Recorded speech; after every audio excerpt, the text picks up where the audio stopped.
আপনার একটি বক্তব্যকে আমি একটু উল্লেখ করতে চাই, সেটি হচ্ছে এরকম যে আপনি গত বছরের নভেম্বরে ঢাকা বিশ্ববিদ্যালয়ের একটি মিলনায়তনে আয়োজিত একটি অনুষ্ঠানে বলেছিলেন যুদ্ধটা এখনো চলছে। আমাদের প্রশ্ন, এই যুদ্ধের পক্ষ বিপক্ষ কারা? এই যুদ্ধে আপনার পক্ষটাই বা কি? আপনি কি পেতে চান বা কি হলে খুশি হবেন? ডক্টর আব্দুল্লাহ ইউসুফ। ধন্যবাদ খালেদ ভাই আমাকে আমন্ত্রণ জানানোর জন্য। সাথে সাথে দর্শক যারা আছেন, আমার সহজ আলোচক যিনি আছেন, তাকেও সালাম জানিয়ে শুরু করছি। যুদ্ধটা এখনো চলছে, এটা দিয়ে আমি কি বলতে চেয়েছি বা আমি এখানে পক্ষ বা প্রতিপক্ষ কারা, এটাই হচ্ছে আপনার প্রশ্ন। এখানে বিষয়টা হচ্ছে এরকম যে আমরা সাধারণত যুদ্ধ বলতে বুঝে থাকি কনভেনশনাল ওয়ারফেয়ার, যেটাকে বলা হয়, মানে দুটো দেশের মধ্যে কমব্যাট ওয়ারফেয়ার, যেখানে ট্যাঙ্ক, গোলা বারুদ এসব নিয়ে যুদ্ধ হয়। কিন্তু যে জিনিসটা আমরা অনেকেই রিয়ালাইজ করি না, যে যুদ্ধের বিভিন্ন ধরন আছে, যেরকম কালচারাল ওয়ারফেয়ার হতে পারে, ইভেন আপনার মিডিয়া ওয়ার হতে পারে, তারপরে সাইকোলজিক্যাল ওয়ারফেয়ার হতে পারে। তো আমরা যেটা দেখতে পেয়েছি অ্যাকচুয়ালি সেই আমাদের ৭১-এর পর থেকেই কন্টিনিউয়াসলি আমাদের যে প্রতিবেশী রাষ্ট্র ভারত, তারা বিভিন্ন রকমের আগ্রাসন আমাদের বিরুদ্ধে চালিয়ে যাচ্ছে। কখনো কালচারাল অ্যাগ্রেশন, কখনো ইভেন ওয়াটার ওয়ার্স, পানি দিয়েও আমাদেরকে অনেক সময় তারা আগ্রাসী মনোভাব দেখিয়েছে। যেটা আমরা একটা জাস্ট জুলাই বিপ্লবের পরপরই যে বন্যাটা হয়ে গেলো, সেটাতে আমরা দেখেছি কিভাবে পানিটাকেও তারা ব্যবহার করছে একটা যুদ্ধাস্ত্র হিসেবে। ঠিক একইভাবে যেটা হয় যে দেশের ভেতরে তারা তাদের একটা গ্রুপ, তাদের একটা ফলোয়ার বা তাদের একটা যেটাকে আমরা বাংলায় বলে থাকি তাদের সুবিধাভোগী কতগুলো গ্রুপ তারা তৈরি করে, তারা দেশের মধ্যে নানাভাবে যে শেপিং দি পাবলিক পারসেপশন, মানে মানুষের জনগণের মতামতকে কিভাবে করে একটা নির্দিষ্ট দেশের ফেভারে নিয়ে যাওয়া যায়, নিজের দেশের এগেনস্টে গিয়ে, এই ধরনের সাইকোলজিক্যাল ওয়ারফেয়ার কিন্তু কন্টিনিউয়াসলি চলতে থাকে। এরপরে আমরা যেটা দেখতে পেলাম ইভেন জুলাই বিপ্লবের পর থেকে, যে মিডিয়া ওয়ার, তাদের বিভিন্ন নিউজ চ্যানেলগুলো যেভাবে করে বাংলাদেশের বিরুদ্ধে বিষোদ্গার করছে, ভুল তথ্য বা ডিসইনফরমেশন ডেলিবারেটলি সার্ভ করছে টু দি ওয়ার্ল্ড কমিউনিটি, আমাদেরকে নেগেটিভলি পোর্ট্রে করার জন্য to the world community. This are something এগুলো এক ধরনের যুদ্ধ। তো আমরা এগুলোকে অনেক সময় সাধারণ মানুষ যারা আমরা জনতা, এটাকে ঠিক রিয়ালাইজ করি না। আমরা যুদ্ধ বলতেই ভাবি বোধহয় ট্যাঙ্ক আসলো, কিংবা জঙ্গি বিমান পাঠানো হলো, মিসাইল পাঠানো হলো, এটাই বোধহয় যুদ্ধ। কিন্তু ওই যুদ্ধটা কিন্তু হাল আমলে ওই যুদ্ধগুলো খুব কমই হয়ে থাকে। একটা দেশ কখনো অন্য একটা দেশকে যদি তারা ডুইং দেয়ার উইলস, যেটাকে বলা হয়, একটা ultimate purpose of any warfare is to force the other side do our will, আমরা যেটা চাই সেভাবে কাজ করানো। এটার জন্য তারা বিভিন্ন ধরনের পাওয়ার ইউজ করে থাকে। যেটাকে আমরা গতানুগতিক কমব্যাট ওয়ারফেয়ার বলে থাকি, সেটা হচ্ছে এক ধরনের হার্ড পাওয়ার। হার্ড পাওয়ারের মাধ্যমে যে শুধুমাত্র যুদ্ধ হয় তা না, অনেক সময় সফট পাওয়ারের মাধ্যমেই যুদ্ধ করা হয়।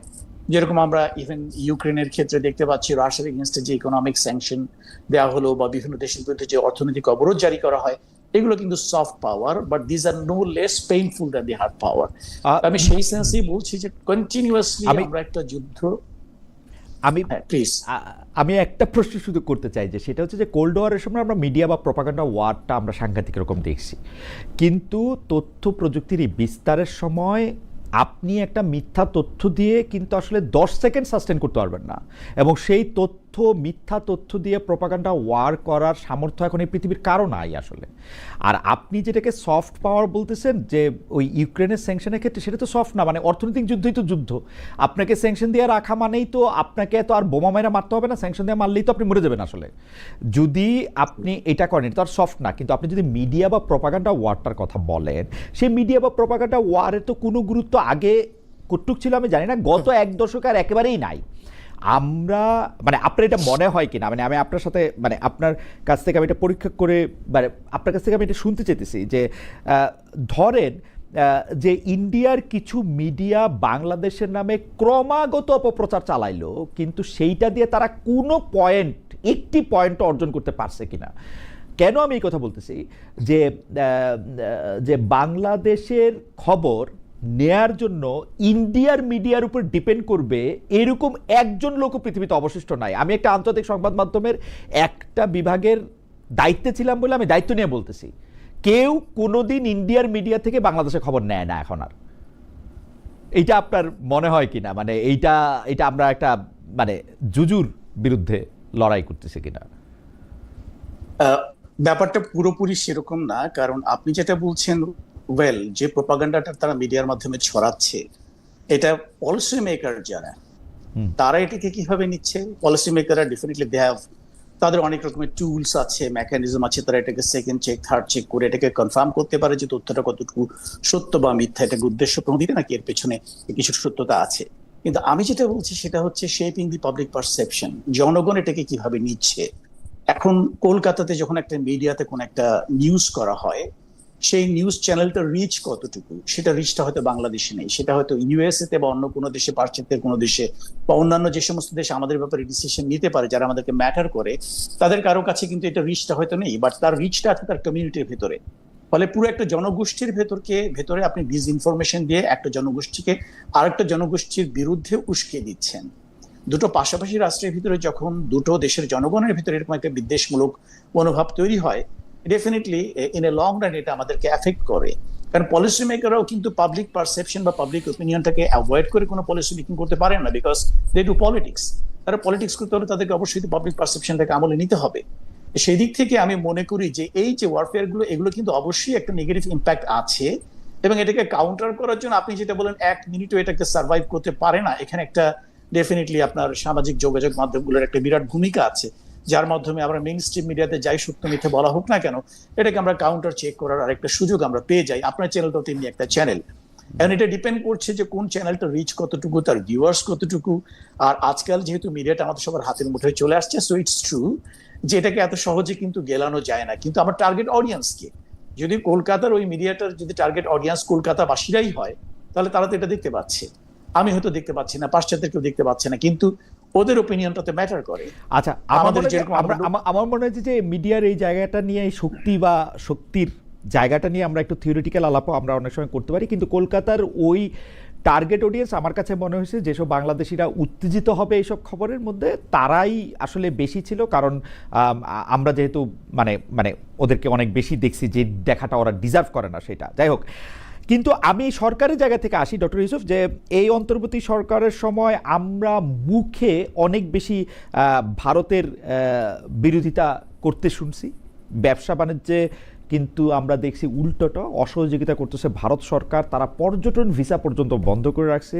সেই জায়গায় ডক্টর ইউনূস সরকার যথাযথ জবাব দিতে পেরেছে কিনা, নাকি মুখে একরকম কথা বলতেছে, অন্যদিকে তারা আমরা দেখতেছি যে প্রথমে সেই আদানির বিদ্যুতের টাকা পরিশোধ করলো, বলা হলো যে ইন্টারন্যাশনাল চুক্তি নাকি বাদ দেওয়া যায় না। ইন্টারন্যাশনাল চুক্তি হয়ই বাদ দেওয়ার জন্য, আমি 1 কোটি দেখাতে পারবো যে ইন্টারন্যাশনাল চুক্তি কেমনে বাদ দেয় এই সরকার।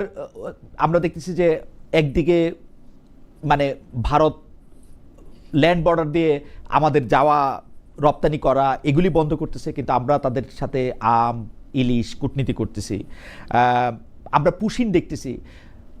সরকারের এই জায়গাটা আমি ঠিক বুঝি না, মানে মুখে যতটা ভারত বিরোধিতাটা করে, সেই একই রকমভাবে সেটা তার কূটনৈতিক আচরণে এটা অনুবাদ হয় কিনা, আপনি কিরকম দেখেন ডক্টর ইউসুফ? এখানে যে বিষয়টা আমি বুঝতে পারি সেটা হচ্ছে, আমরা পাবলিক যখন কোন একটা ওপিনিয়ন দেই, আমরা একটা ইম্পালসিভ, এটা একটা অনেকটা ইম্পালসিভ, আমরা আমাদের ইমোশন গাইডেড একটা রেসপন্স প্রতিটা জিনিসে থাকে। কিন্তু যখন যারা সরকার পরিচালনা করেন, যারা পলিসি মেকিং লেভেলে থাকেন, তাদেরকে যে কোনো একটা বক্তব্য, বিবৃতি বা যে কোনো অ্যাকশনে যেতে হলে তাদেরকে অনেকগুলো আসপেক্ট তাদেরকে চিন্তা করতে হয়। আমরা একটা বৃহত্তর বিশ্বে বসবাস করি, যেখানে ওভারঅল ভূ রাজনৈতিক রিয়ালিটিটা কিরকম, আমার একটা স্টেটমেন্ট বা আমার একটা পদক্ষেপ আমার অন্যান্য যে সমস্ত বন্ধু রাষ্ট্র আছে, আমাদের সহযোগী রাষ্ট্রগুলো কিভাবে নেবে, এটার ফার রিচিং ইম্প্যাক্টটা কি পড়তে পারে। আমার ধারণা এই জিনিসগুলো যারা পলিসি মেকিং লেভেলে থাকে, যারা রাষ্ট্র পরিচালনা করেন, স্টেট ক্রাফটের সঙ্গে যারা জড়িত, তাদেরকে এই জিনিসগুলো ভাবতে হয়, যেটা আমরা সাধারণ মানুষ অনেক সময় ভাবি না। তো এখানে যখন একটা ধরেন রাজনৈতিক সরকার থাকে, যাদের একটা জনপ্রিয়তার প্রশ্ন থাকে, তারা কিন্তু পাবলিক সেন্টিমেন্টটাকে খুব সিরিয়াসলি তারা আমলে নেয়। তারা যে কোনো একটা পদক্ষেপ নেওয়ার সময় চিন্তা করে যে এর পসিবল রিপারকেশন পাবলিক সাইড থেকে কি হতে পারে। যেই দায়বদ্ধতাটা একটা অন্তর্বর্তীকালীন সরকারের কখনোই থাকে না। সো আমার মনে হয় যে অন্তর্বর্তীকালীন সরকারের অনেকগুলো পদক্ষেপ বা পলিসি হয়তোবা এটা কতটুকু জনপ্রিয় বা অজনপ্রিয় হবে সেটা বিবেচনায় না রেখে, তার হয়তো বৃহত্তর ভূ রাজনৈতিক প্রেক্ষাপটে এটা ফার রিচিং ইম্প্যাক্ট আমাদের সঙ্গে অন্যান্য দেশের রিলেশন থেকে কতটা এফেক্ট করবে, সেই দৃষ্টিকোণ থেকে তারা অনেক পদক্ষেপ নিয়ে থাকেন, যেগুলো হয়তো অনেক ক্ষেত্রে নন ডিসক্লোজার এগ্রিমেন্টের কারণে আমাদেরকে জানানোও হয় না। তো এই ব্যাপারে আসলে সরকারের ভেতরে না থেকে এই ব্যাপারে কোনো মন্তব্য করাটা আসলে একটু জটিল আমার জন্য। ডক্টর ইউসুফ, আপনাকে ধন্যবাদ। আমি একটু ব্যারিস্টার রাশনা ম্যামের কাছে যাই। ব্যারিস্টার রাশনা ম্যাম, আমাদের প্রশ্ন আপনার কাছে যে আপনি জুলাই হত্যাকাণ্ডের বিচার ও বিগত 15 বছরে গুম খুন নিয়ে তড়িঘড়ি থাকার কথা বলেছেন। বিচারের আগে সাজা কেন, এমন প্রশ্ন তুলেছেন। আপনি দাবি করেছেন দেশের অভ্যন্তরীণ বিচার প্রক্রিয়ায় অনেক ধরনের ঘাটতি আছে, তাই জুলাই হত্যাকাণ্ডের বিচার দেশের ট্রাইব্যুনালে নয় আন্তর্জাতিক অপরাধ আদালতে যাওয়ার কথা বলেছেন। দেশের বিচার ব্যবস্থার প্রতি কি আপনি আস্থা রাখতে পারছেন না? আস্থার জায়গা উন্নয়নে সরকার আসলে এখানে কি করতে পারে? ব্যারিস্টার ইমাম। জি, জুলাই অভ্যুত্থানের কিছুদিন পরেই আমার মনে হয় এই বক্তব্যটা দেয়া, এবং প্রেক্ষাপটটা ছিল যে 15 বছর ধরে আমাদের বিচার ব্যবস্থাকে পুরোপুরি দলীয়করণ করা হয়েছিল এবং অনেকভাবে বিচার ব্যবস্থার যে স্বাধীনতা বা ক্ষমতাটা থাকা উচিত সেটা ভেঙে দেওয়া হয়েছিল। সো ওই প্রেক্ষাপটে আমার তখন অনেস্টলি মনে হয়নি যে মানবতা বিরোধী অপরাধ, এই ধরনের অপরাধ বিচার করার ক্যাপাসিটি ইন্টারন্যাশনাল ক্রাইমস ট্রাইব্যুনালের আছে। এবং তার জন্যই আমি বলেছিলাম যে আন্তর্জাতিক অপরাধ আদালতে যদি রেফার করে দেয়া হয় তাহলে হয়তো আরো সঠিকভাবে বিচারটা হবে। এবং তারপরে যেটা আরেকটা কারণ ছিল সেটা হচ্ছে গিয়ে ইউএন এর যে ফ্যাক্ট ফাইন্ডিং মিশনের রিপোর্টটা ছিল, সেখানেও আই বিলিভ এরকমই একটা সুপারিশ এসেছিল যে ক্ষমতাটা নিয়ে আন্তর্জাতিক অপরাধ ট্রাইব্যুনালের তাদেরও নানা ধরনের প্রশ্ন ছিল এবং তারাও বলেছিল রেফারেন্স হয়তো ইন্টারন্যাশনাল ক্রিমিনাল কোর্টে করা যেতে পারে। এটা ছিল মোটামুটি প্রেক্ষাপটটা। সো বিচার ব্যবস্থাকে যেহেতু নানাভাবে ভেঙে দেওয়ার চেষ্টা করা হয়েছে গত 15 বছরে, এটা তো ওভারনাইট বা ইভেন এক বছরে পুরোপুরি পাল্টে যাবে না। সো বিচার ব্যবস্থায় আমাদের এখনো নানা ধরনের সমস্যা আছে, হচ্ছে। কিন্তু তাই বলে যে কোনো ধরনের সংস্কারের উদ্যোগই নেওয়া হয়নি তা তো না। বড় ধরনের কয়েকটা সংস্কারের উদ্যোগ নেওয়া হয়েছে, যেরকম একটা ইন্ডিপেন্ডেন্ট কমিশন গঠন করা হয়েছে বিচারক নিয়োগ দেওয়ার জন্য সুপ্রিম কোর্টের, এবং এই কমিশন অলরেডি অ্যাক্টিভেটেড এবং এনাদের অধীনেই কিন্তু লাস্ট যে নিয়োগগুলো হলো সুপ্রিম কোর্টে সেটা হয়েছে। এবং অনেকেই মনে করছে এই নিয়োগগুলো এর আগের বহু বছরের ওভারঅল নিয়োগের থেকে বেটার ছিল কোয়ালিটি ওয়াইজ। তারপরে ধরেন সুপ্রিম জুডিশিয়াল কাউন্সিল, যারা বিচারকদের বিরুদ্ধে এনকোয়ারি করবেন এবং সুপারিশ করবেন রাষ্ট্রপতিকে, সেটাকেও রিঅ্যাক্টিভেট করা হয়েছে। ওই 16th অ্যামেন্ডমেন্টে যেটাকে বাতিল করার একটা অ্যাটেম্প্ট নিয়েছিল আওয়ামী লীগ, সো সেটাও রিঅ্যাক্টিভেট করা হয়েছে। সচিবালয়টা এখনো যদিও বাস্তবায়ন করা হয়নি। মোটামুটি একটা কমিটমেন্ট পাওয়া গেছে অন্তর্বর্তীকালীন সরকারের থেকে যে বিচার বিভাগের একটা পৃথক সচিবালয় থাকাটা অত্যন্ত গুরুত্বপূর্ণ।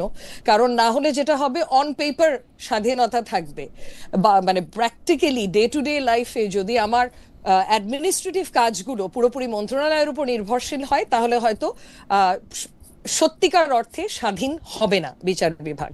সো প্রবলেম এখনো আছে, এটা নিয়ে আমার কোনো সন্দেহ নেই।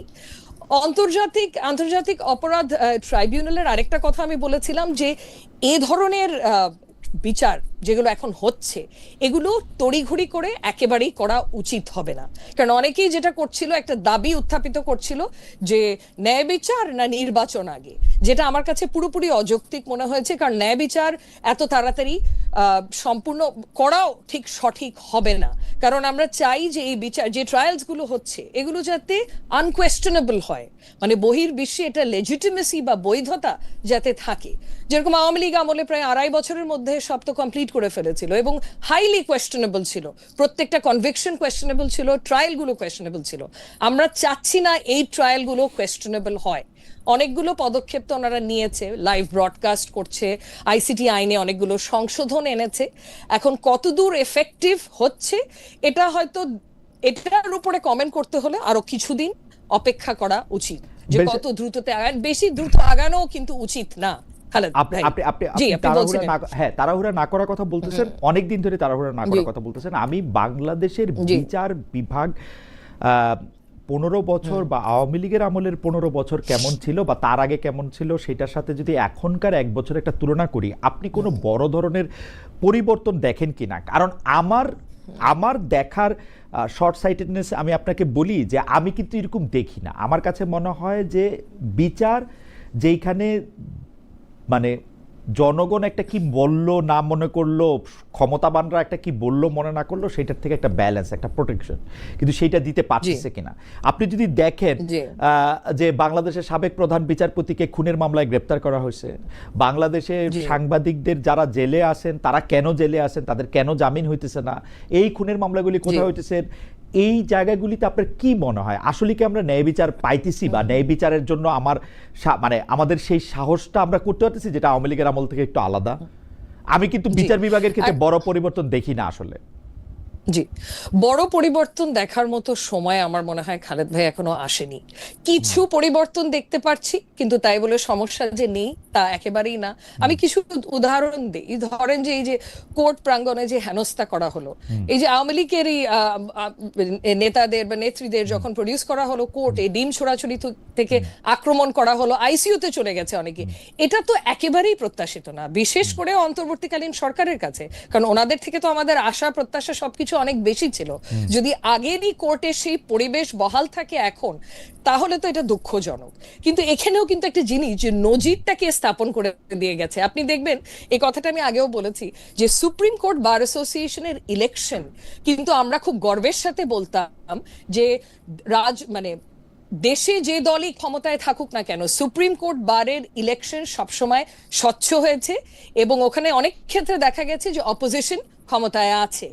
এবং এই কথাটা কিন্তু গত 3টা ইলেকশনে আমরা বলতে পারিনি। প্রথমবারের মতো সুপ্রিম কোর্ট বার ইলেকশনকে পুরোপুরি হাইজ্যাক করা হলো, কোর্ট প্রাঙ্গণে পুলিশ ঢুকিয়ে দেয়া হলো, 100, 200, 300 পুলিশ, কোর্ট প্রাঙ্গণে বন্দুক নিয়ে যুবলীগের লোকজন আসলো। নজির একটা খারাপ কিন্তু স্থাপন করা হয়ে গেছে। সেখান থেকে পুরোপুরি যে আমরা বেরিয়ে আসতে পেরেছি তা না, তার একটা প্রমাণ হচ্ছে ধরেন কোর্ট প্রাঙ্গণে যে হেনস্থা করা হলো, যাদেরকে আসামিদের যখন প্রডিউস করা হলো।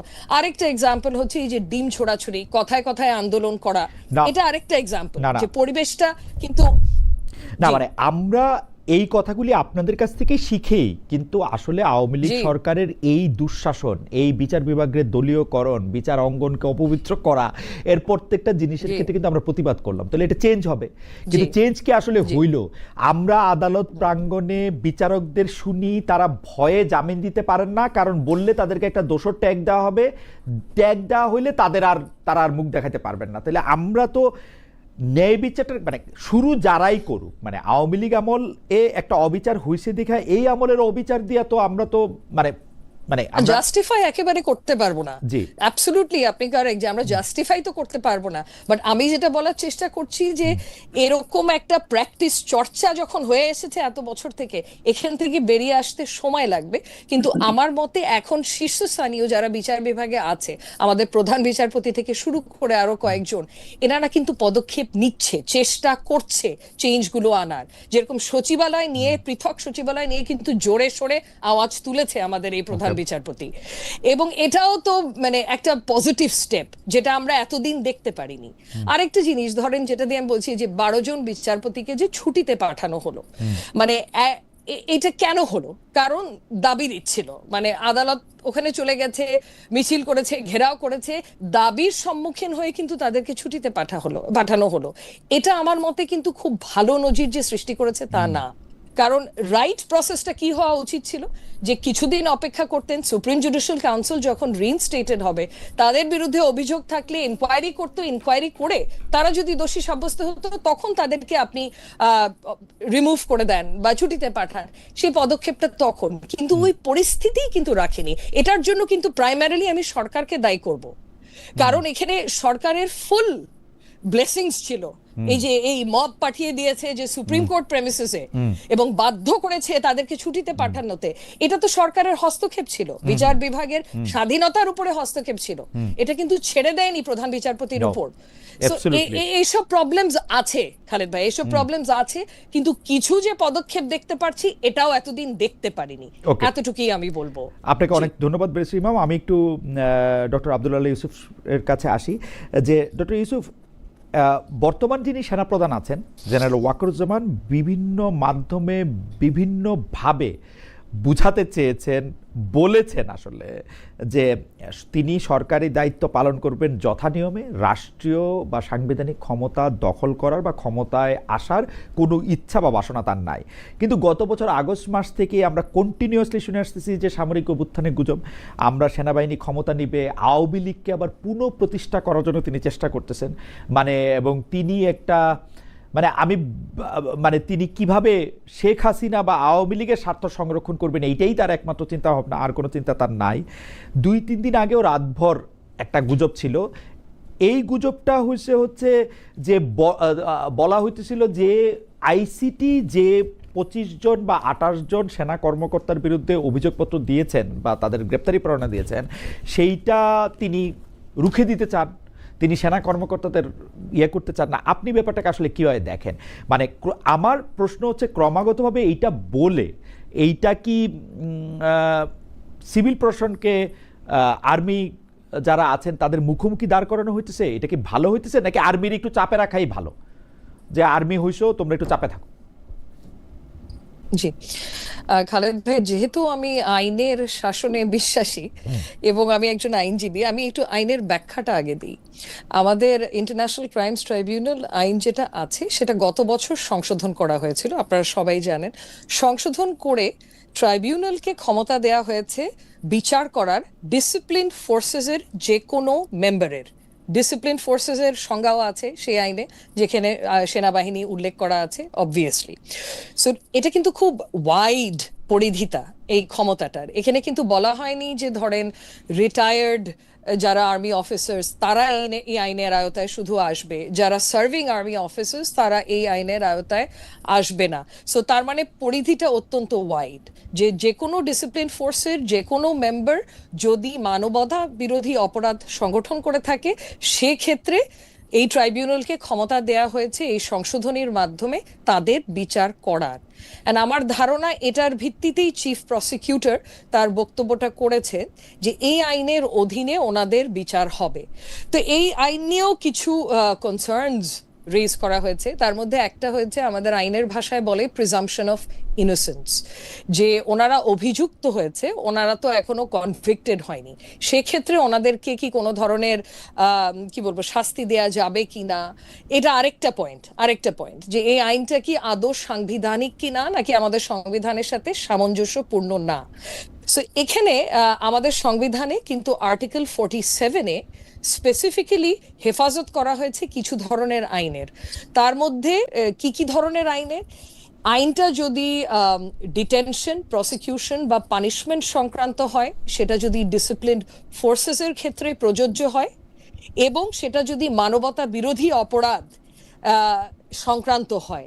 তো এই 3টা বক্সই আপাতত দৃষ্টিতে আমার মনে হয় টিক করে যাচ্ছে। তার অর্থ এটাই যে এই সংশোধনটা আইসিটি আইনের কিন্তু সংবিধানের সাথে অসামঞ্জস্যপূর্ণ বলে গণ্য করা হবে না, এটাকে বেআইনি ঘোষণা করা যাবে না বা বাতিল করা যাবে না। যদি এই ইন্টারপ্রিটেশন সঠিক হয়ে থাকে, সেক্ষেত্রে ওনাদের বিচার কিন্তু আইসিটির অধীনেই হওয়ার কথা। যদিও এটা নিয়ে এখনো কোনো ডিসাইসিভ কথা, একটা কনফ্লিক্টের একটু কনফ্লিক্টিং মনে হচ্ছিল যে প্রতিপক্ষ হিসেবে আইসিটি এবং সেনাবাহিনী অবস্থান নিচ্ছে, যেটা দেশের জন্য ওভারঅল একেবারেই ভালো হবে না। কারণ আমরা জানি এখানে অনেক ভেস্টেড কোয়ার্টার্স আছে যারা দেশকে অস্থিতিশীল করতে চাচ্ছে, যারা কোনো না কোনো অজুহাতে নির্বাচনকে পিছাতে চাচ্ছে, যারা সেনাবাহিনীকে অস্থিতিশীল করতে চাচ্ছে, এবং এই কোনোটাই দেশের জন্য ভালো হবে না। সো এখন আমার মনে হয় এই কনফ্লিক্টগুলো বা ধরেন ইন্টারপ্রিটেশনের যে জায়গা আছে, মিলিটারি আইন বলেন বা আইসিটি আইন বলেন, এগুলো কিন্তু ডায়ালগের মাধ্যমে, কমিউনিকেশনের মাধ্যমে সলভ করা যায়। সবকিছু কিন্তু এরকম স্পিল আউট করতে যে হবে জনগণের মাঝে, যাতে করে এই যে গুজব যারা ছড়াচ্ছেন, সেটা ইনফ্লুয়েন্সার বলেন, সার্টেন কোয়ার্টার্স বলেন, তাদেরকে আরো খোরাক দেয়া হয় এই গুজবগুলো ছড়ানোর, এটা হয়তো is not a good idea. এটা কিন্তু ইন্টারনাল কমিউনিকেশন কোঅর্ডিনেশনের মাধ্যমে এগুলো ইজিলি অর্গানাইজ করা যাবে। কারণ আই থিঙ্ক আর্মি থেকে বক্তব্য এসছেন, অ্যাডজুটেন্ট জেনারেল উনি বক্তব্য দিয়েছেন যে যারা এই গুমের মতো একটা গুরুতর মানবতা বিরোধী অপরাধের সাথে সংযুক্ত আছে, তাদেরকে কোনোভাবেই কোনো প্রোটেকশন দেবে না আর্মি, এবং আর্মি চাচ্ছেন ন্যায় বিচার এদের বিরুদ্ধে। এদের বেশি ইমাম, আমার একটা জায়গায় একটু প্রশ্ন আছে যে আপনার এই কথাটা মানে আমার কাছে মনে খুবই প্রণিধানযোগ্য, যে এটা আসলে জনগণের সামনে এটা আনাটা ঠিক হইল কিনা, এবং এটা নিয়ে আসলে নানা ধরনের কথাবার্তা বলা কারো জন্যই স্বাস্থ্যকর হইতেছে কিনা। কিন্তু আমি এইটা আসলে ডক্টর ইউসুফ থেকেই পুরো জানতে চাইবো, কিন্তু আপনার কাছে কি মনে হয় যা আইসিটি তদন্ত করে বুঝতে পারলো উনারা গুম খুনের সাথে জড়িত ছিলেন, 5 আগস্টের পরে 1 বছরের বেশি সময়, 14 মাস 15 মাস পার হয়ে গেল, আর্মি জানতো না যে ওনারা গুম খুনের সাথে জড়িত ছিলেন কি ছিলেন না?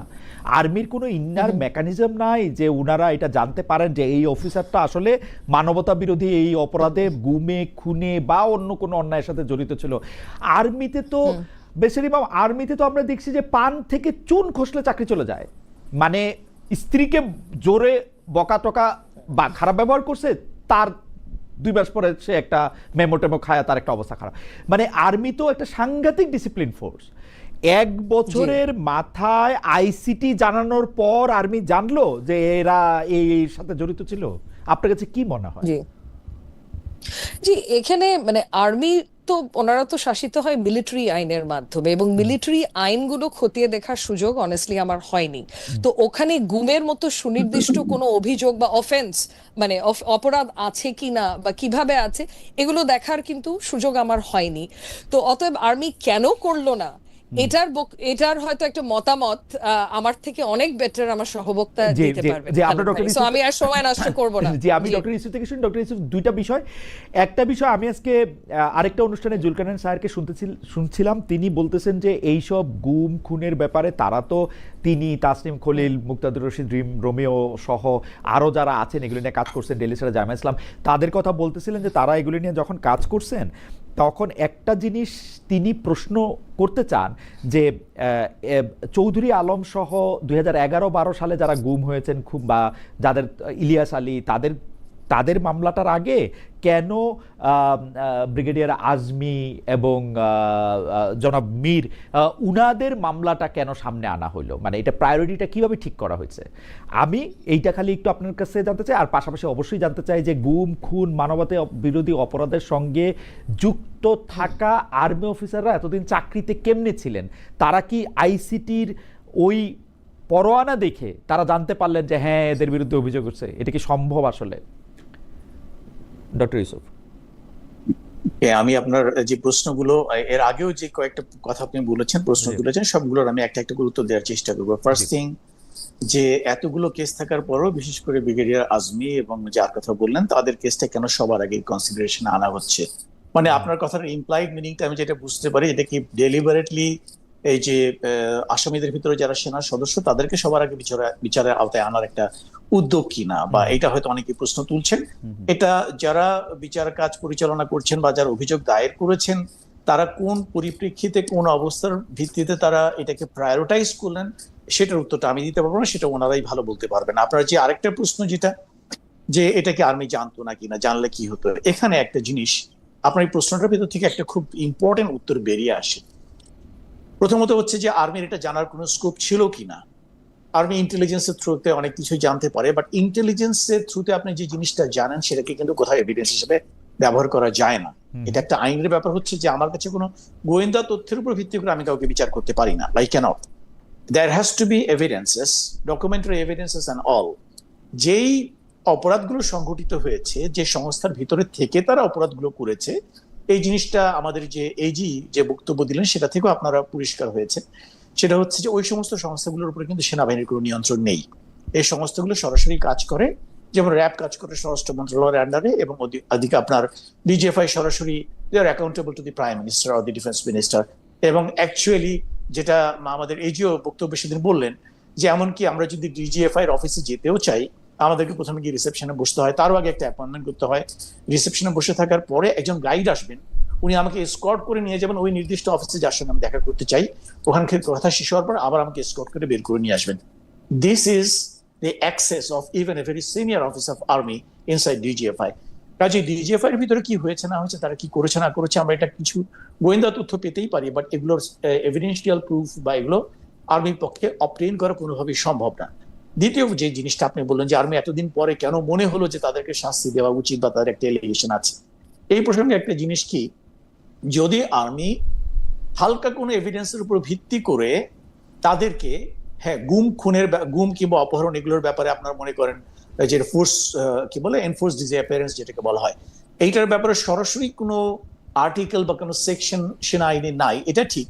বাট সেনা আইনের সেকশন 59 যেটা, সেটার মাধ্যমে কিন্তু আপনি যে কোনো সিভিল অফেন্সের বিচার করতে পারেন। ওই সিভিল অফেন্সের ওই সার্টেন ওই লয়ের রেফারেন্স আপনি করতে পারেন। সে ফর এক্সাম্পল এনফোর্স ডিসঅ্যাপিয়ারেন্সের উপরে যে আইসিটি অ্যাক্টের যে সুনির্দিষ্ট যে ধারাটি আছে, আমাদের সেনা আইনের 59 সেকশন 59 আমাকে অ্যালাউ করে ওই ধারার রেফারেন্স দিয়ে তাকে দোষী সাব্যস্ত করা, এবং ওই ধারা তার জন্য যে শাস্তি বরাদ্দ রেখেছে সেই শাস্তি যদি এমনকি মৃত্যুদণ্ড পর্যন্ত হয় সেটা দেওয়ার প্রভিশনও কিন্তু সেকশন 59 এর মাধ্যমে আছে। এখন প্রশ্ন হলো, যদি আর্মি তাড়াহুড়ো করে, সেনাবাহিনী এদেরকে অন্য কোনো উইক চার্জ ফ্রেমিং করে এই একই কর্মকাণ্ডের জন্য তাদেরকে একটা বিচার করে ফেলতো, তারপরে আপনি তো তাকে একই অফেন্সের জন্য আপনি তো সেকেন্ড টাইম তাকে পানিশ করতে পারবেন না। আমার যেটা ধারণা, আমার ব্যারিস্টার আরো ভালো বলতে পারবেন উনি, আমার সহ আলোচক, যে for one offence you cannot punish someone twice, আপনি একজনকে দুবার কিন্তু পানিশমেন্ট দিতে পারেন না। সো আর্মির যদি ইন্টেনশনটা ইল ইন্টেনশনই থাকতো, যদি এদেরকে সেফগার্ড করার কোনো ইন্টেনশনই আর্মির থাকতো, আর্মি কি করতো? আর্মি টপ লিডারশিপ করতো কি তাড়াহুড়ো করতো, একটু উইক চার্জ ফ্রেমিং করে উইদিন সেনা আইনের ভিতর তাদেরকে শাস্তি দিয়ে দিত, আপনি কিন্তু পরবর্তীতে আইসিটি নিতে পারতেন না। এটা মানবাধিকার বিশ্বের কোনোখানে এটাকে অ্যালাউ করবে না যে for one offence you punish someone twice, কিন্তু আর্মি সেটা করে নাই। বিকজ এখানেই হচ্ছে আর্মি ট্রান্সপারেন্সি। তারা চেয়েছে যে শুধুমাত্র অনুমানের উপর ভিত্তি করে কিংবা কোনো গোয়েন্দা তথ্যের উপর ভিত্তি করে কাউকে শাস্তি দিতে। আর্মি মনে করেছে, যেটা আমার ধারণা, আমি তো এখন আর্মিতে জব করি না, but this is how we work, আমরা আর্মিতে যখন ছিলাম এভাবেই করতাম। কারণ আইনের কাজ কিন্তু একটা অপরাধীকে শাস্তি দেওয়া, এবং এটা আপনারাও জানেন, যদি প্রয়োজন হয় 10 জন নিরপরাধ ব্যক্তিকে বাঁচানোর জন্য একজন অপরাধী ব্যক্তিকে যদি ছেড়ে দিতে হয়, দ্যাট ইজ ইভেন বেটার। কিন্তু 9 জন দোষীকে শাস্তি দিতে গিয়ে একজন নিরপরাধ লোক যাতে শাস্তির আওতা না পড়ে। সো আমাকে তো যাকে আমি আসামি বলছি, বা যাকে একটা সর্ট অফ ফিয়ার মঙ্গারিং করা বা একটা তাপ ছড়ানো, মানে আর্মিকে ডেমোনাইজ করা বা এলিয়েনেট করা, this are something really uncalled for. মানে এটা কিন্তু একেবারেই অপ্রত্যাশিত, এটা ঠিক হচ্ছে না। হ্যাঁ, মনে হচ্ছে যে মানে যেটা ব্যারিস্টার ইমাম কিছুটা বলতেছিলেন যে আইসিটি এবং আর্মিকে মুখোমুখি দাঁড় করানো, সেনা মানুষের প্রশ্নের মুখে আর্মিকে বলা, এইটার একটা জায়গাও আমরা দেখতে পাচ্ছি। কিন্তু আমার মনে হয় এইগুলি যত বেশি আলোচনা, যত বেশি পরিষ্কার করা, সেটা তো হবেই। আমি ডক্টর ইউসুফ, আমি একটু ব্যারিস্টার ইমামের কাছে যেতে চাই অন্য আরেকটা প্রসঙ্গে। সেটা হলো যে আপনি বিচার নিয়ে কথা বলতেছেন, মানবাধিকার নিয়ে কথা বলতেছেন ব্যারিস্টার রাসনা ইমাম, কিন্তু এই সরকারের সময় 21শে আগস্ট গ্রেনেড হামলায় আমরা দেখেছি সবাই খালাস পেয়েছেন। সবশেষ আমরা দেখলাম রাজশাহী বিশ্ববিদ্যালয়ে 15 বছর আগে ছাত্রলীগ কর্মী ফারুক হোসেন হত্যা মামলায় সব আসামিকে বেকসুর খালাস দিয়েছে আদালত। সম্প্রতি পাহাড়ে উত্তেজনা যখন ছিল, তখন তরুণদের প্রাণহানি, সেখানে আবার মামলা করতে আগ্রহী না আমরা দেখছি ভুক্তভোগী পরিবারগুলা।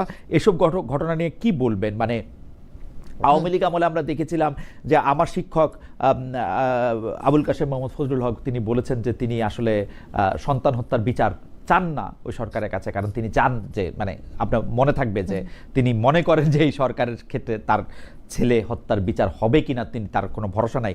এই বিচারহীনতার সংস্কৃতি, এই বিচারে বাইরে যাওয়া, আপনি বলতেছিলেন যে কিছুটা আমরা আগাইছি, কিন্তু আমরা আসলে মানুষের মধ্যে আতঙ্কটা এখনো দেখি কিনা যে বিচার চাইতে গেলে, পাইতে গেলে আমাকে আসলে কি করতে হবে। বেশ রাসনা ইমাম, এবং গত সরকারের সময় হওয়া মামলাগুলিতে সাজা হওয়া লোকগুলির খালাস দেওয়ার যে প্রক্রিয়া, সেই প্রক্রিয়াটা অনেকটাই মানে আওয়ামী লীগের শিখায় যাওয়া প্রক্রিয়াকেই অনুসরণ করা বলে মনে হয় কিনা? বেশ ইমাম, এই সমস্যাটা হচ্ছে যে আমি বললাম যে নজির খারাপ যখন একবার স্ট্যাবলিশড হয়ে যায়, তারপরে দীর্ঘ সময় ধরে সেটা স্ট্যাবলিশড হয়, ওখান থেকে হুট করে দেশ বা বিচার বিভাগ কোনোটাই বের হতে পারবে না। হ্যাভিং সেড দ্যাট, ধরেন আপনি যে বহুল আলোচিত মামলাগুলোর কথা বললেন, এখানে সমস্যাটা কি যে আমি বিচারক হিসেবে যদি কোনো মামলা বিচার করতে বসি, আমার পরিধিটা কিন্তু লিমিটেড টু আমার সামনে যে কাগজপত্র, এভিডেন্স, আর্গুমেন্টস আছে মোটামুটি সেটা পর্যন্ত। এখন আওয়ামী লীগ আমলে যখন এই মামলাগুলো দায়ের করা হয়েছিল, তড়িঘড়ি করে করা হয়েছিল, মোর অফেন দেন নট হয়রানিমূলক কারণে করা হয়েছিল, উদ্দেশ্যটা খারাপ ছিল। ন্যায় বিচার উদ্দেশ্য ছিল না, অনেক দূর হয়তো রিভেঞ্জ, রেট্রিবিউশন এগুলো ছিল উদ্দেশ্য, যে কিভাবে আমি প্রতিশোধ নিতে পারি, কিভাবে বিরোধী রাজনৈতিক দলকে দমন করতে পারি। তো এই উদ্দেশ্যে করা এবং তড়িঘড়ি করে করা, হয়তো ঠিক মতো গোছায়নি, সাজায়নি, এভিডেন্স কালেক্ট করাও বদর করেনি, কারণ তখন তো বিচার বিভাগ এক অর্থে বলতে গেলে ওনাদের হাতের মুঠোয়।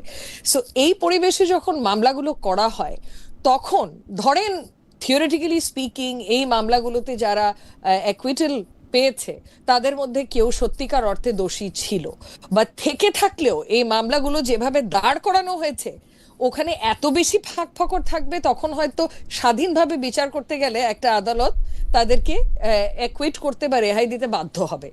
তো প্রবলেমটা কিন্তু ওখানে। এই কারণেই কিন্তু আমি বারবার বলছি যে এখন আইসিটিতে যে ট্রায়ালস গুলো হচ্ছে এগুলো তড়িঘড়ি করে করা উচিত না, রিভেঞ্জ নেওয়ার কারণে, প্রতিশোধ নেওয়ার কারণে করা উচিত না।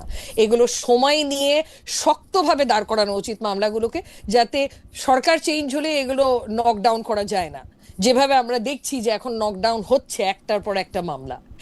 এন্ড এখন যদি আপনি ক্যারেক্টারটা দেখেন, এ নিয়ে হয়তো আমার কোনো মন্তব্য করা উচিত হবে না, আমি যেহেতু একজন লাইসেন্সধারী আইনজীবী, বাট তারপরেও আমার বিশ্বাস যে এখন আমাদের স্পেশালি একদম অ্যাপেলেট ডিভিশনের এবং সুপ্রিম কোর্টের যে মোটামুটি ক্যারেক্টারাইজেশন, এখানে কিন্তু মানে আমার মনে হয় স্বাধীনতা নিয়ে কোয়েশ্চেন করার খুব একটা সুযোগ নেই, বিশেষ করে আমাদের আপিল বিভাগের কথা যদি বলি। সো প্রবলেমটা ছিল এই মামলাগুলো যেভাবে দায়ের করা হয়েছিল সেখানে, এবং তারপরে ভুয়া এবং মিথ্যা মামলা যে দায়ের করা হয়নি তাও তো না। এটার তো অ্যাকচুয়ালি একটা চর্চা আমরা এই আমলে, অন্তর্বর্তীকালীন সরকারের আমলেও দেখেছি, ঢালাও ভাবে মিথ্যা মামলা, ভুয়া মামলা, হত্যা মামলা দায়ের করা হয়েছে রাম শাম যদু মধু সবার বিরুদ্ধে। মানে লিটারালি একটা ব্যক্তিগত শত্রুতার কারণে একজনের নাম ঢুকিয়ে দিয়েছে 100 নম্বর আসামি হিসেবে। সো এই চর্চাটা তো আগেও ছিল, ইটস নট যে এই চর্চাটা আগে ছিল না। সো ওভাবে মামলাগুলো দাঁড় করিয়ে যদি থেকে থাকে, সেক্ষেত্রে এরকম ঢালাও ভাবেই কিন্তু এই অ্যাকুইটেল গুলো আমরা দেখতে থাকবো যে খালাস হয়ে গেছে একটার পর একটা, কারণ মামলাটা তখন লিগালিও নকডাউন করা খুব সহজ হয়ে যায়। থ্যাংক ইউ ইমাম। আমি একটু ডক্টর ইউসুফ আপনার কাছে আসতে চাই যে সেনাবাহিনী ম্যাজিস্ট্রেসি নিয়ে আছে, আইন শৃঙ্খলা রক্ষা করার দায়িত্বর মধ্যে তারা অ্যাক্টিভলি পার্টিসিপেট করতেছে, কিন্তু আপনি আমাদেরকে কীরকম দেখেন যে সেনাবাহিনী যে ম্যাজিস্ট্রেসি পাওয়ার নিয়ে মাঠে আসে, আইন শৃঙ্খলা পরিস্থিতির উপরে কি মানুষের আস্থা ফিরে আসছে? অনেকেই বলতেছেন যে এই সরকারের যদি আইন শৃঙ্খলা নিয়ে তার গ্রিপটা যদি এরকম থাকে তাহলে সে নির্বাচনের জন্যই ফিট না। আপনি আসলে কীরকম দেখেন? মানে সেনাবাহিনী কি আসলে মাঠে যেরকমভাবে থাকার কথা, মানে দুই একজন এরকমও বলতেছেন যে তারা সেরকমভাবে নাই, আসলে তারা এক ধরনের উইথড্রয়াল সিনড্রোমের মধ্যে আছেন, মানে একদম নিতান্ত ঠেকায় না পড়লে কিছু করা না করা ওরকম একটা জায়গায় তারা আসেন। আপনার কাছে কি মনে হয়? রাইট, সেনা তাদেরকে জিনিসটাকে অ্যাড্রেস করা প্রয়োজন ছিল, অতটা অ্যাগ্রেসিভলি বা অতটা অ্যাক্টিভলি তাকে অ্যাড্রেস করছে না, এই অভিযোগটা আপনার মতো আমরা অনেকই ব্যাপারটা লক্ষ্য করেছি। কিন্তু আমাদের যেটা লক্ষ্য করা দরকার সেটা হচ্ছে এটার অন্তর্নিহিত বা আন্ডারলাইং রিজনসটা কি। আপনি জাস্ট আজকের ঘটনাটা দিয়ে খেয়াল করেন, আজকে যখন একটা সাধারণ সৈনিক বা সেনাবাহিনীর যে কোনো সদস্য সে যখন দেখছে যে আপনি এখানে আমি একটু প্রাতিষ্ঠানিক দৃষ্টিকোণটা একটু বলতে চাচ্ছি, লিগাল আসপেক্টটা কিন্তু এখানে ধরবেন না আপনি। যেমন ধরেন আমরা যখন নাকি প্রথম সেনাবাহিনীতে আসি বা যে কোনো বাহিনীতে জয়েন করি, আমরা কতগুলো ওথ নেই। বাংলাদেশের সরকার, রাষ্ট্রপতি এবং সংবিধানের প্রতি পরিপূর্ণ শ্রদ্ধা এবং আনুগত্য পোষণ করিব, ঊর্ধ্বতন কর্তৃপক্ষের যে কোনো আদেশ পালন এবং মান্য করিব, নিজ জীবন বিপন্ন করিয়াও, এই কথাটা বলা হয়। That means he is oath bound to lay down his life to execute an order given to him by his authority, তার উপরে যিনি আছেন। এই যে একটা অত্যন্ত অল্প মূল্যে আপনি সেনাবাহিনীর জীবনটাকে কিনে নিলেন, যে সে তার জীবনটাকেও ত্যাগ করার জন্য পুরোপুরি প্রস্তুত। এখানে তার সেফগার্ডটা কি? তার সেফগার্ড আছে একটাই, সেনা আইন। সে জানে এই সেনা আইনই আমার জবাবদিহিতা, এটাই আমার রক্ষা কবচ। আমার বিরুদ্ধে যদি কেউ অন্যায় করে, এই সেনা আইনে তার বিচার হবে, এই সেনা আইন আমাকে সুরক্ষা দেবে। This is sort of a social কন্ট্রাক্টের মতো বলতে পারেন, যে আমি আমার জীবনটাকে উৎসর্গ করার জন্য আমি কথা দিচ্ছি, বিনিময়ে আমি কি পাচ্ছি? I am getting protection. এই বিষয়টা কেন আসছে দেখেন, আজকে একটা সাধারণ সৈনিক, আমি অফিসার জেনারেলদের কথা বলবো না, সাধারণ সৈনিক যে হয়তো আজকে টুডে অর টুমরো এই আইসি অ্যাক্টের আন্ডারে হয়তো তাকে বিচারের মুখোমুখি হতে হবে, তার জন্য যদি আপনি ব্যাপারটাকে চিন্তা করেন, যে সে যখন নাকি একটা দায়িত্ব পালন করতে গিয়েছিল, তার সুপিরিয়র অথরিটি তাকে একটা কাজ করতে বলেছে। কি বলেছে? যে he is an enemy, he needs to be killed. এখন ওই ব্যক্তি কোনো লেজিটিমেট টার্গেট কি টার্গেট না সেটাকে জাজ করার ক্ষমতা একটা সাধারণ সৈনিকের নেই। আমরা অনেকে নুরেমবার্গ ট্রায়াল এবং অন্যান্য জিনিসের রেফারেন্স দিয়ে বলে থাকি যে ignorance is no excuse, but reality is যে আমরা যখন নাকি একটা ওয়ার ফিল্ডে থাকি তখন my enemy is a legitimate target, ব্যাপারটা বুঝতে হবে। এখন আমি যেটা ওয়ারের কথা বলছিলাম, যখন হাসিনা যখন নাকি ডিক্লেয়ার করে they are fighting a war against the terrorist, আমি ড্রাগের বিরুদ্ধে যুদ্ধ ঘোষণা করছি, সো ক্লাসিক্যালি একাডেমিক সেন্স আমি বলতে পারি that's a war. So he who is recognised as a terrorist, he becomes a legitimate target for the soldier who is on ground. আমি ব্যাপারটা আশা করি বুঝাতে পেরেছি। তো সে কিন্তু তাকে একটা লেজিটিমেট টার্গেট ধরে নিয়েই কিন্তু তার দিকে গুলিটা ছুড়েছে। আমি যদি এটা বলি তাহলে সেই ক্ষেত্রে আজকে যখন তাকে আইসিটি মামলা তাকে অভিযুক্ত করা হচ্ছে, তাকে দোষী সাব্যস্ত করে শাস্তি দেওয়া হচ্ছে, এইটা for the rest of the people in the army, তাদের হবে কি এরপর থেকে তাকে যখনই কোনো আদেশ দেওয়া হবে কোনো একটা কাজ করার জন্য, সেইটার লিগাল ইমপ্লিকেশনস তাকে আগে চিন্তা ভাবনা করার চেষ্টা করবে। যে ছোটকালে আমরা যে কবিতাটা পড়েছি, charge of the light brigade, there is not to reason why, there is but to do or die, মানে you don't ask why, you just do it or you die. মানে এই ধরনের যে একটা প্রফেশনাল আর্মির যে অ্যাটিটিউডটা থাকার কথা, তখন আমাদের প্রত্যেকটা রেজিমেন্ট ইউনিটের ভিতরে প্রচুর লয়ার তৈরি হবে, ওখানে কোনো সোলজার থাকবে না, because everyone will try to interpret the order given to him from the higher up from legal perspective. এই যে একটা ক্ষতি হয়ে যাচ্ছে, এই যে আজকে যে জিনিসটা দেখতে পাচ্ছেন যে অনেক জায়গাতেই যেভাবে অ্যাক্ট করা প্রয়োজন ছিল প্রোঅ্যাক্টিভলি, ওইভাবে অ্যাক্ট করছে না, বিকজ প্রবাবলি তাদের মনের ভিতরে একটা ফিয়ার কাজ করছে, আজকে আমি এই কাজটা করতে গিয়ে পরবর্তীতে আবার কোন আইনে আমাকে ধরে ফেলা হয়, আমাকে আবার জেলে ঢুকিয়ে দেওয়া হয়। So this is probably acting as একটা বার, একটা হিসেবে কাজ করছে এখানে, একটা তাদের সাইকোলজিক্যাল একটা ফিয়ার হিসেবে কাজ করছে। আমার মনে হয় আপনার এই বক্তব্যের সাথে আমি পুরোপুরি বুঝতেও পারছি এবং আমি আসলে একমত পোষণ করি। আমি ব্যারিস্টার ইমামের কাছে একটু জানতে চাইবো যে ব্যারিস্টার ইমাম, আপনি সেনাবাহিনী ম্যাজিস্ট্রেসি পাওয়ার নিয়ে বাংলাদেশে থাকার পরে আপনি এটাকে কিভাবে দেখেন, এবং আপনি এই সেনাবাহিনী সহ যারা আইন শৃঙ্খলা রক্ষা করতে সাহায্য করতেছেন তাদেরকে ইলেকশনে ফিট মনে করেন কিনা, সামনের ইলেকশনের আইন শৃঙ্খলা রক্ষা করা? জি, ইনফ্যাক্ট এই ব্যাপারে তো খালেদ ভাই আমার একটা মোটামুটি শক্ত অবস্থান আছে। সামনে মামলা বলে মনে হচ্ছে না, উনি হয়তো একটু পপুলার ইউটিউবার ছিলেন বলে দর্শক এসব কথা বলছে, বাট গুরুত্বপূর্ণ যে মামলাগুলো সত্যিকার অর্থে মিনিমাম তো সেটা দিয়ে আমরা পাইলট রান করতেই পারি। থ্যাংক ইউ ব্যারিস্টার ইমাম। আমি প্রায় শেষ দিকে চলে আসছি, কিন্তু আমাদের আমাদের প্রশ্ন ডক্টর ইউসুফ আপনার কাছে যে সাধারণত যেটা directorate general of field intelligence, যেটাকে আমরা ডিজিএফআই বলে চিনি, সেটা সরকার প্রধানের অধীনে থাকার কথা, কিন্তু ডিজিএফআইটা যেহেতু নেতৃত্ব দেন একজন সেনা কর্মকর্তা এবং সেটার মধ্যে বেশিরভাগ কর্মকর্তাই সেনা, বিমান বাহিনী বা নৌবাহিনী থেকে আসেন, সেই জন্য অনেকে বলে থাকেন যে এই ডিজিএফআইটাকে এখন পরিচালনা করতেছেন হচ্ছে সেনাপ্রধান, সেজন্য ডিজিএফআইয়ের সকল কার্যক্রমের দায় বা যদি তারা খারাপ করে থাকেন সেটার দায়ও সেনাপ্রধানের উপরে যাচ্ছে। আপনার কাছে কি মনে হয়, মানে ডক্টর ইউনূসের কাছে না জনাব ওয়াকারের কাছে ডিজিএফআই, এইটা আমি একটু বলবো। আরেকটা হচ্ছে যে অনেকেই বলে থাকেন যে ডক্টর ইউনূসের সাথে জেনারেল ওয়াকারের একটা খুবই খারাপ সম্পর্ক প্রথম থেকে বিদ্যমান, কারণ জেনারেল ওয়াকার যেহেতু এরকম বলেছেন যে আমি আসলে ডক্টর ইউনূসকে চাই না সরকার প্রধান হিসাবে, যেটা আমরা আবার আরেকজন রাজনীতিবিদের কাছ থেকে শুনছি, তো বা উপদেষ্টার কাছে শুনছি, তো সেইটা এখন কিরকম আপনি দেখেন? শেষ প্রসঙ্গ, ডক্টর ইউনূস এবং জেনারেল ওয়াকারের সম্পর্ক ডিজিএফআই আসলে কে নিয়ন্ত্রণ করতেছেন? আর আমার সম্পর্কে, আপনাদের এই অনুষ্ঠানে আসার পরে আমার সম্পর্ক আমি একটু মানে আমাকে যে কথা একটা ভদ্রলোক বারবার বলতেছেন, ওনার নামে এক কনসার্ন সিটিজেন, তিনি বলতেছেন যে জেনারেল ওয়াকার আপনাকে কয়টা প্যাকেট পাঠিয়েছেন খালেদ মহিউদ্দিন, বলার সৎসাহস কি আছে? জি আছে, একটাও না। Thank you. আমি একটু ডক্টর ইউসুফ আপনার কাছে একটু জানতে চাই। আচ্ছা, আপনার দ্বিতীয় প্রশ্নটা মনে পড়ছে যে আপনি বলছিলেন যে the relationship between the chief, army chief, আর হ্যাঁ, প্রথমটা বলেছেন ডিজিএফআই কে নিয়ন্ত্রণ করছে। ডিজিএফআই কে নিয়ন্ত্রণ করছে, এটা আপনি এর উত্তর আপনি আমার কাছ থেকে কিভাবে আশা করছেন? মানে ডিজিএফআই একটা secret organisation, they are suppose to work very quietly and secretly. Ideally they are suppose to historic ভাবে মানে আমি যতটুকু বুঝি যে গঠনতন্ত্র অনুসারে ওনার শুধু সরকার প্রধানকে নিয়ন্ত্রণ মানে রিপোর্ট করার কথা, কিন্তু এই ক্ষেত্রে Exactly বারবার তাই। বলা হচ্ছে যে ডিজিএফআই কে নিয়ন্ত্রণ করতেছে সেনা প্রধান, মানে এইটা কি বাস্তবে সম্ভব কিনা এটাই আমি শুধু আপনার কাছ থেকে কি মনে হয় সেটা জানতে চাইছিলাম। না, আমার প্রশ্ন হচ্ছে যে যারা এই কথাটা বলছেন, যদি ডিজিএফআই কে সেনাপ্রধান কন্ট্রোল করেই থাকতেন, জাস্ট হাইপোথেটিক্যালি আমি বলি, তাহলে প্রফেসর ইউনুস, ডক্টর ইউনুস এটাকে মেনে নেবেন কেন? Because DGFI is his baby. Absolutely এটা তো ওনার মেনে নেওয়ার কথা না। কাজে যারা ছড়াচ্ছেন, কেন ডক্টর ইউনুস কি কখনো বলেছেন কাউকে, কোনো পাবলিক বিবৃতি দিয়েছেন যে ডিজিএফআই আমার কথা শুনে না, ওরা জেনারেল ওয়াকারের কাছে যাচ্ছে? উনি কখনো বলেননি। এই কথাগুলো speculative remarks. This is what I am saying from the very beginning.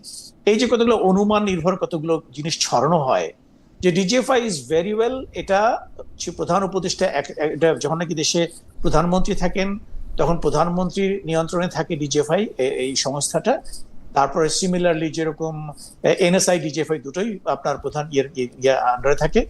Army সেনাপ্রধানের আন্ডারে থেকে আর্মি সিকিউরিটি ইউনিট নামে একটা অর্গানাইজেশন, উইচ ইজ এটা পুরোপুরি একটা আর্মিদের অর্গানাইজেশন। এটা ইন্টারনাল সিকিউরিটি এনশিওর করার জন্য। এখন যারা এই গুজবটা ছড়াচ্ছেন তারাই উত্তর দিক, তাদের কাছে কি প্রমাণ আছে? ডক্টর ইউনুস কি কোনোদিন অভিযোগ করেছেন যে উনি কোনো নিয়ন্ত্রণ করতে পারছেন না, ডিজিএফআই ওনার কথা শোনেন না, এমন কোনো অভিযোগ উনি করেননি? আমরা এই স্পেকুলেটিভ রিমার্কস গুলো কেন করছি? এক নাম্বার। 2 নম্বর হচ্ছে যে দূরত্বের কথাটা যেটা বলা হচ্ছে, দুটো যে সেনা লিডারশিপের, আর্মি লিডারশিপের সঙ্গে দেশের পলিটিক্যাল লিডারশিপের বা যে এখন যে অন্তর্বর্তী সরকারের কোনো দূরত্ব আছে কিনা, সত্যি কথা বলতে কি on the face of it আমার তো মনে হয় না কোনো দূরত্ব আছে। যদি ইমপ্লাইড কোনো অ্যাকশন বা কোনো কিছু দেখে মনে হয় যে ওনাদের কথার ভিতরে কোনোখানে কারো মনে হয় যে এখানে সমন্বয়হীনতা প্রকাশ পাচ্ছে, তো সমন্বয়হীনতা যেটা হয় আপনার, আমি যেটা মনে করি, ডক্টর ইউনুস বিং দি এই মুহূর্তের রাষ্ট্রের প্রধান ব্যক্তি হিসেবে, সরকার প্রধান হিসেবে, ওনাকে অনেকগুলো পোর্টফোলিও দেখতে হয়, অনেকগুলো। তার ভিতরে একটা ছোট্ট একটা হচ্ছে আপনার মনে করেন প্রতিরক্ষা বা মনে করেন আর্ম ফোর্সেস। তো এখন আমরা সাধারণত যেটা দেখে থাকি, ওনাকে তো প্রত্যেকটা মন্ত্রণালয়, প্রত্যেকটা উপদেষ্টা, প্রত্যেকটা সংস্থাকে ওনাকে সময় দিতে হয়। সেদিক থেকে লজিক্যালি ক্যালকুলেট করে আমার যেটুকু মনে হয়, যতদিন পর পর সেনা প্রধানের সঙ্গে মানে ওনার একটা ফিজিক্যাল মানে অ্যাপয়েন্টমেন্ট হওয়া উচিত, সেদিক থেকে তো আমার তো মনে হয় ফ্রিকোয়েন্সি যেটা দেখতে পাচ্ছি এর ভিতরে কোনো অ্যাবনর্মালিটি কোনো কিছু দেখতে পাচ্ছি না। অ্যাকচুয়ালি সেনাপ্রধান এর চেয়ে বেশি সময় প্রধান উপদেষ্টার কাছে পাওয়ার কথা না, আমি যদি স্বাভাবিকভাবে চিন্তা করি, because he has to deal with so many things. আচ্ছা, এটা গেল একটা।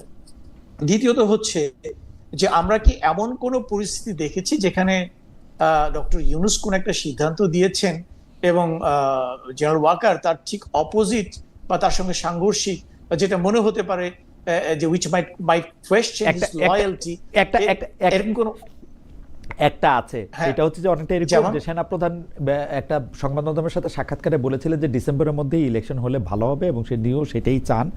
সে সময় পর্যন্ত ডক্টর ইউনুস পরিষ্কার করে কোনো টাইম বলা হয় নাই। অনেকেই বলতেছেন তিনি 5 বছর, 10 বছর, 2 বছর থাকলে ভালো হয়। অনেকে এইটা বলেন যে সেনাপ্রধানের চাপে ডক্টর ইউনুসকে ডিসেম্বর, ফেব্রুয়ারি এগুলি মানতে হয়েছে বা তার সরকারকে। এটাকে আমি, যদি উনি যেটা বলেছেন যে 2 বছরের মধ্যে বা যে সময়ের মধ্যে ইলেকশন হলে ভালো হয়, উনি যেটা মন্তব্য করেছেন, এটাকে আমি অ্যাবসলিউটলি প্রফেশনাল দৃষ্টিকোণ থেকে দেখতে চাই। এটা কোনো পলিটিক্যাল কমেন্ট না। আমি নিজেও একজন এক্স রিটায়ার্ড মিলিটারি অফিসার হিসেবে আমরা যেটা ফিল করছি প্রতিটা দিন, যত বেশি দিন আমার একটা সৈনিক, যে দায়িত্বটা তার না, আইন শৃঙ্খলা রক্ষাকারী বাহিনী কিন্তু সেনাবাহিনী না। আমরা কিন্তু ওই যে যেটাকে বলে ব্ল্যাঙ্ক ফায়ার করার কিন্তু আমাদের কথা না, we should to kill. This is what is suppose to be the role of army. কিন্তু আর্মি কিন্তু দেশের বহিঃশত্রুর এগেইনস্টে ফাইট করার কথা। সে যখন এক শত্রু, এক বুলেট, একটা গুলি করে এক শত্রুকে ফেলে দিবে, কিন্তু এখানে তাকে ডিল করতে হচ্ছে দেশের জনগণের সঙ্গে, যেটা কিন্তু আপনার বেসিক্যালি পুলিশের করার কথা। পুলিশ আজকে যেহেতু ইনএফেক্টিভ অবস্থাতে আছে, তাই সেনাবাহিনীর সাহায্যটা আমরা এখানে নিচ্ছি। কিন্তু আমরা যেটা দেখতে পাচ্ছি, সেনাবাহিনী যত বেশি দিন আপনার ক্যান্টনমেন্টের বাইরে থাকে, তাদের ভিতরে কিছু পলিউশন ঢুকে যায়, যেগুলো আদারওয়াইজ সেনাবাহিনীর কালচারে নেই। যে দুর্নীতি বা অন্যান্য যে জিনিস আমরাও দেখতে পাচ্ছি, আপনারাও দেখতে পাচ্ছেন, 2-1 অফিসার কিংবা বিভিন্ন জায়গাতে দুর্নীতির প্রতীকে তারা ধরা পড়ছে। এটা কিন্তু সিনিয়র লিডারশিপের জন্য একটা বিগ কনসার্ন। তারা সবসময় চাইবে যে যত কম এদেরকে বাইরের সোসাইটিতে এক্সপোজ রাখা যায়, ততই আমাদের সেনাবাহিনীর জন্য মঙ্গল। সেই দিক থেকে উনি বলতে পারছেন যে 2 বছরের মধ্যে ইলেকশনটা হয়ে গেলে ভালো হয়, in a sense যে I would like to shorten the time that my people remains exposed to the civil society. That is the purpose. এটা কোনো political remarks হিসেবে আমি দেখছি না. This is absolutely a professional view. Doctor Yusuf আপনাকে ধন্যবাদ। ব্যাপারটা- আমার শেষ প্রসঙ্গ ব্যারিস্টার রাশনা ইমামের কাছে, সেটা হচ্ছে যে সম্প্রতি উপদেষ্টাদের সেফ এক্সিট প্রসঙ্গ খুব আলোচনায় আসে। যে সরকার গণ অভ্যুত্থানের ম্যান্ডেট নিয়ে ক্ষমতায় আসছে তাদের সেফ এক্সিটটা নিয়ে আসলে কথাটা প্রথমে বোধহয় আমার যদ্দূর মনে পড়ে শুরু করেছিলেন ডক্টর দেবপ্রিয় ভট্টাচার্য, যে উপদেষ্টাদের নাকি সেফ এক্সিট নিয়ে ভাবা উচিত। আপনি আসলে এটা কীভাবে দেখেন, মানে সেফ এক্সিটের ইয়াটা কেন আসতেছে? তারা একটা ক্রান্তিকালে ক্ষমতায় আসছিলেন, তারা ছিলেন, তাদের মানে মানে আমরা সবাইকে একটা না একটা সময় পালায় যাব আসলে, বা সেফ এক্সিট খুঁজবো, মানে ঘটনাটা কি আসলে? জি, ঘটনাটা তো সেফ এক্সিট একটা মানুষ কখন খোঁজে, যদি সে ক্ষমতায় থাকাকালীন কোনো অপকর্ম করে থাকে, যদি আইন ভঙ্গ করে থাকে, করাপশনে লিপ্ত হয়ে থাকে, সেই ক্ষেত্রেই সেফ এক্সিট খোঁজে। সো এখন আর সেফ এক্সিট খোঁজার আরেকটা কারণ হচ্ছে এই যে আমাদের এখানে রেজিম চেঞ্জ হলে তো আমরা দেখছি কি হচ্ছে, যে অন্তর্বর্তীকালীন সরকার, যেটা রাজনৈতিক সরকারও না, তারা থাকাকালীনও তো ওই যে প্রতিহিংসামূলক কাজকর্ম আমরা দেখেছি, যে মিথ্যা মামলা, ভুয়া মামলা, ঝড় তুলে ফেলেছে, এই ধরনের জিনিস। সো এই কারণেই হয়তো সেফ এক্সিটের কনসেপ্টটা আমাদের মতো একটা দেশে প্রযোজ্য, যে প্রথমত কিন্তু আইডিয়ালি যদি অপকর্ম করে থাকে তাহলে হয়তো ন্যায় বিচারের সম্মুখীন সে হতে চায় না, তখন সে সেফ এক্সিট খুঁজবে। এখন ওনারা আদৌ কেউ কোনো অপকর্ম করেছে কিনা সেই তথ্য তো আমার কাছে নেই, বাট আমার ধারণা এই কনটেক্সটেই কথাটা উঠেছে, যে যদি করে থাকে তাহলে সেফ এক্সিট, কারণ নির্বাচন যদি হয় এবং সরকার পরিবর্তন যখন হবে তখন এদের বিরুদ্ধে অ্যাকশন নেওয়া হবে। না মানে আমি কোন শব্দটার দিকে একটু জোর দিতে চাচ্ছিলাম মির্জা ম্যাম, মানে সেফ, মানে আমি যদি অপকর্ম করছি কি করি নাই সেটা তো বাংলাদেশের আদালত বিচার করবে, নাকি আমি একটা মবের মধ্যে পড়বো, যেটা আপনি প্রথমে শুরু করছিলেন, যে আসলে এই মানে আইন হাতে তুলে নেওয়ার যে প্রক্রিয়া। কারণ হচ্ছে যে সেফ এক্সিট আমি অপকর্ম না করলেও আমার দরকার হইতে পারে, কারণ আপনি যদি আমার নামে একটা অপবাদ দিতেই থাকেন তখন তো আমি আসলে মানে এইটা আপনি কিভাবে দেখেন, যে মানে আমরা একটা আইন বা মানে আপনি যেদিক, আপনি আরেক দিকটা দেখছেন, আরেকটা হচ্ছে যে না আমি অপকর্ম করিনি, আমার যা করার কথা আমি আমার দায়িত্ব সৎভাবে পালন করেছি, সংবিধান মেনে আইন মেনে করেছি, কিন্তু এই প্রসেসে আমি অনেককে খেপিয়েছি, যারা যদি নির্বাচন হলে তারা যদি ক্ষমতায় আসে তারা আমার বিরুদ্ধে তখন অ্যাকশন নেবে। হ্যাঁ হ্যাঁ, তো এটা আরেকভাবে দেখা যায়। এখন এই উদ্দেশ্যে বা এই প্রেক্ষাপটে তো কমেন্টটা করেনি আমি যতদূর জানি, মানে এই কমেন্টটা মিডিয়াতে যেভাবে ছড়িয়েছে যে ওনারা অপকর্ম করেছে এজন্য ওনারা ভাগবেন যদি সরকার চেঞ্জ, মানে নিজেরা নিজেদেরকে শাস্তি দিয়ে নির্বাচনে চলে যাবেন, মানে আখের গুটিয়ে নিচ্ছেন বাইরে। আশা করি তা হবে না, আশা করি এরকম কিছু বের হবে না এই সরকার যখন চলে যাবে। আমরাও এরকম আশা করতে চাই। যাই হোক, শেষ করার আগে আমি একটা কথা বলি। আমার বন্ধুদের মধ্যে একজন লিখেছেন যে আপনি শুধু আপনার নামে যেগুলি সমালোচনা করা হয় সেগুলি কেন পড়েন, অনেকে তো প্রশংসাও করে। হ্যাঁ ঠিক, অনেকে প্রশংসাও করে, কিন্তু আমি সমালোচনাগুলি বা প্রশ্নগুলি একটু পড়তেই চাই আলাদা করে, যারা সব প্রশ্ন করেন তারা তো করেনি। অনেক ধন্যবাদ। আজকে আমরা অনেকগুলি বিষয় নিয়ে ডক্টর আব্দুল্লাহ ইউসুফের কাছে থেকেও জানতে পারলাম, তিনি সরাসরি আসলে অনেকগুলি কথাই বলেছেন, তার মতামত দিয়েছেন। ব্যারিস্টার রাশনা ইমাম আজকে আইনগতভাবে ব্যাখ্যা করে বিশ্লেষণ করে দেখিয়েছেন যে কোনটা নিয়ে তিনি কি মনে করেন, অর্থাৎ এই সামরিক বাহিনীর লোকদের কোথায় বিচার হওয়া উচিত এবং আইন এবং বিচার আমরা এখন কোথায় দাঁড়িয়েছি সেটিও আপনাদের দুজনের মাধ্যমে আমরা অনেক সুন্দর করে জানতে পারলাম। সেজন্য আপনাদের দুজনকে অনেক অনেক অনেক ধন্যবাদ। আজকে অনুষ্ঠান এখানেই শেষ করি। ধন্যবাদ।